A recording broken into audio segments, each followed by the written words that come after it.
Assalamualaikum warahmatullahi wabarakatuh. Alhamdulillahi rabbil alamin.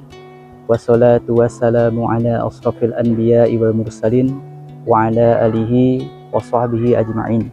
Asyhadu an la ilaha illallah wa asyhadu anna Muhammadan abduhu wa rasuluh la nabiyya wa rasula ba'da. A'udzu billahi samil alim minasyaitonir rajim. Bismillahirrahmanirrahim.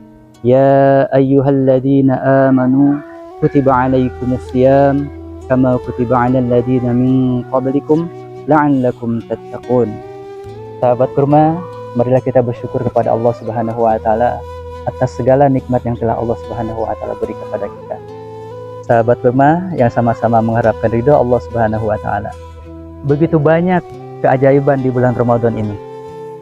Bisa jadi seorang pemarah bisa menjadi seorang peramah. Kemudian orang yang bakhil bisa menjadi orang yang dermawan. Kemudian orang yang salah bisa belajar menjadi orang yang soleh. Coba bayangkan jika seandainya bulan-bulan yang kita lalui adalah bulan Ramadan. Niscaya semua masalah yang akan kita hadapi dapat diselesaikan dengan berkahnya bulan Ramadan. Bulan Ramadan adalah bulan yang dianugerahkan kepada umat Rasulullah SAW, yang ketika nama beliau disebut, maka kita disunahkan untuk berselawat ke atas Nabi. Allahumma salli ala Sayyidina Muhammad wa ala ali Sayyidina Muhammad. Assalamu alayka ya Rasulullah. Assalamu alayka ya Nabi Allah. Sahabat kurma yang sama-sama mengharapkan ridha Allah Subhanahu wa taala. Ikhlas adalah sesuatu yang sangat dirahasiakan oleh Allah Subhanahu wa taala. Allah Subhanahu wa taala berfirman dalam Quran surah Al-Bayyinah ayat 5. A'udzu billahi minasyaitonir rajim. Wa ma umiru illa liya'budullaha mukhlishina lahud-din hunafa. Padahal mereka disuruh untuk beribadah kepada Allah dengan mengikhlaskan pada agama yang hanif. Rasulullah sallallahu alaihi wasallam bersabda, "Innamal a'malu binniyat wa innama likulli imri'in ma nawa. Faman kanat hijratuhu ila Allah wa rasulih fa hijratuhu ila Allah wa rasulih. Wa man kanat hijratuhu lidunya yusibuha aw imra'atin yankihuha fa hijratuhu ila ma hajara ilaihi." Wahu Bukhari wa Muslim. Segala amal perbuatan tergantung kepada niat, dan kita akan mendapatkan sesuatu tergantung kepada niatnya. Barang siapa yang hijrahnya karena Allah Subhanahu wa taala dan Rasulullah, maka ia akan mendapatkan Allah dan Rasulnya. Dan barang siapa yang hijrahnya hanya ingin mendapatkan dunia atau wanita yang ia nikahi, maka ia akan mendapatkan apa yang ia niatkan. Hadis riwayat Bukhari dan Muslim. Sahabat kurma yang dirahmati Allah Subhanahu wa taala, maka kita harus berhati-hati ketika kita melakukan suatu amalan. Sebagaimana Allah Subhanahu wa taala berfirman dalam hadis qudsinya yang mengisahkan tentang 3 orang. Yang pertama, Allah panggil seorang mujahid. Kemudian yang kedua, Allah memanggil seorang ulama atau qari. Dan yang ketiga, Allah Subhanahu wa taala memanggil seorang dermawan. Bagaimana diceritakan pada saat Yaumul Mizan, Allah Subhanahu wa taala memanggil ketiga hambanya ini. Yang pertama, Allah panggil seorang mujahid. "Wahai hambaku, amalan apa yang engkau lakukan sehingga engkau mendapatkan nikmat?" Maka seorang mujahid itu berkata, "Wahai Allah Subhanahu wa taala, aku berjuang semata-mata karena Allah, mengalirkan darah hanya karena Allah Subhanahu wa taala."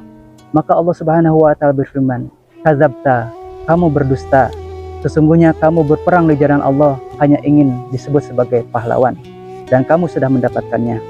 Maka Allah Subhanahu wa taala menyuruh malaikat untuk menyeretnya dan memasukkan ke dalam neraka jahanam. Kemudian yang kedua, Allah Subhanahu wa taala memanggil seorang ulama, dihadapkan ke hadapan Allah Subhanahu wa taala. "Wahai hambaku, amalan apa yang telah engkau lakukan sehingga engkau mendapatkan nikmat?" Maka orang tersebut menjawab, "Wahai Allah Subhanahu wa taala, aku belajar ilmu dan aku belajar Al-Quran hanya ingin mendapatkan ridho engkau ya Allah." Maka Allah Subhanahu wa taala berfirman, "Kadzabta, kamu berdusta.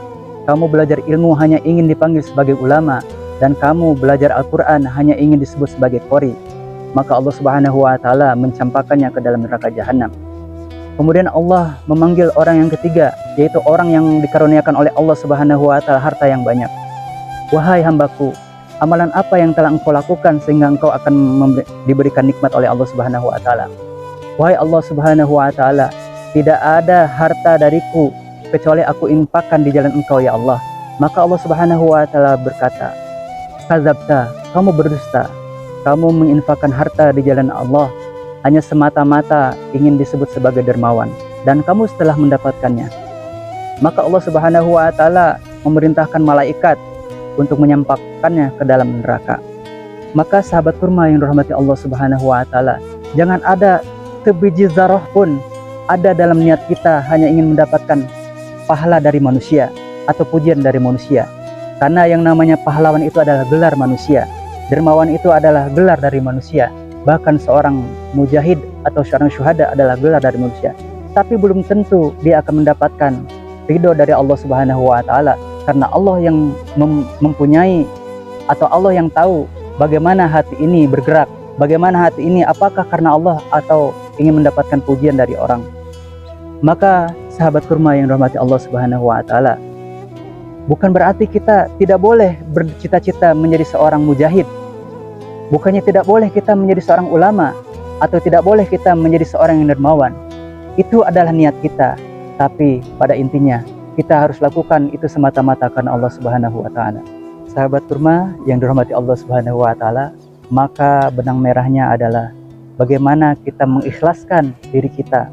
Yaitu yang pertama, kita beristighfar sebelum beramal. Ketika kita akan melakukan suatu amalan, maka kita beristighfar kepada Allah Subhanahu wa taala. Menghisap diri terlebih dahulu. Apakah amalan yang akan kita lakukan ini semata-mata karena Allah atau ingin mendapatkan pujian dari yang lain? Kemudian yang kedua, yaitu kita beristighfar ketika beramal. Kemudian yang ketiga, yaitu yang tak kalah pentingnya, yaitu kita beristighfar setelah beramal. Karena kita tidak tahu bagaimana setan itu merasuk ke dalam niat-niat kita, sehingga setan ini meragukan kepada niat kita. Apakah niat kita karena Allah ataupun kita ingin mengharapkan pujian dari orang. Sahabat kurma, demikianlah kuliah Ramadan pada saat ini. Semoga Allah Subhanahu wa taala memberikan kita kekuatan untuk mengamalkannya. Yang benarnya dari Allah Subhanahu wa taala, yang salahnya dari saya pribadi. Saya beristighfar kepada Allah Subhanahu wa taala. Wabillahi taufiq wa hidayah. Wassalamualaikum warahmatullahi wabarakatuh.